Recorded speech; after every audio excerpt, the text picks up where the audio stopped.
একজন নারী শহরের রাস্তায় ট্রাফিক নিয়ন্ত্রণ করছিলেন, কিন্তু তার বিশাল শরীর পুরো রাস্তা আটকে রেখেছিল। এক ডেলিভারি বয় তাড়াহুড়ো করে খাবার পৌঁছে দিতে যাচ্ছিল, কিন্তু সেখানে আটকে গিয়ে বিভ্রান্ত হয়ে পড়ে। সে বলল, দিদি একটু পা সরিয়ে নেবেন, সময়ের আগেই পৌঁছাতে হবে, না হলে দেরি হয়ে যাবে। কিন্তু তিনি তার কথা একেবারেই শুনছিলেন না। তিনি তখন এক অভদ্র ড্রাইভারকে বকাঝকা করছিলেন। তিনি বলছিলেন, আর একবার যদি লাল সিগন্যাল ভাঙে এখানেই তোমার গাড়ি চ্যাপ্টা করে দেব। বেচারা ডেলিভারি বয় উপায় না পেয়ে 8 জন রানার বয়কে নিয়ে এলো। তখন তারা কোনো মতে সেই সংকীর্ণ জায়গা থেকে বেরোতে পারলো। তবুও সেই দানবাকৃতি নারীর কোনো প্রভাবই পড়েনি। তিনি তখন কোনো কারণ ছাড়া এমন এক দানবকে সতর্ক করছিলেন। পাশে দাঁড়িয়ে থাকা 2 রানার বয় ফিসফিস করে বলল, দেখে তো মনে হচ্ছে সে নিজের পায়ে কোনো অনুভূতি পাচ্ছে না। দুষ্টুমি করে তারা তার বড় একটি জুতো চুরি করে মাত্র 50 রুপিতে আবর্জনা সংগ্রহক লালু কাকুর কাছে বিক্রি করে দিল।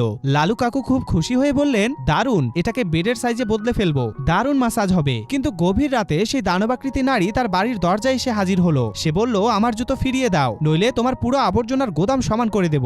লালু কাকু ভয়ে কেঁপে উঠলেন, কাঁদতে কাঁদতে বললেন, এই জুতোটা আমার বহু বছরের ঘুমের সমস্যার সমাধান করেছে, দয়া করে এটা নিয়ে যাবেন না। তার অবস্থা দেখে সেই নারী নরম হলেন এবং বললেন, ঠিক আছে, তাহলে অন্যটাও নিয়ে যাও। লালু কাকু 2টা জুতো একসাথে করে ডাবল বেড বানালো। মানুষ দূর দূরান্ত থেকে দেখতে আসতে লাগলো। আর আশ্চর্যের ব্যাপার হলো, যাদের কখনো ঘুম আসতো না তারাও শুধু শুয়ে পড়লেই সঙ্গে সঙ্গে ঘুমিয়ে পড়তো। বিজ্ঞানীরা সন্দেহ করলেন এবং পুরো পরীক্ষা করলেন। শেষে তারা বুঝতে পারলেন, আসলে তারা সবাই জুতোর তীব্র দুর্গন্ধে অজ্ঞান হয়ে পড়েছিল। তাই তাদের মনে হয়েছিল তারা খুব আরাম করে ঘুমাচ্ছে।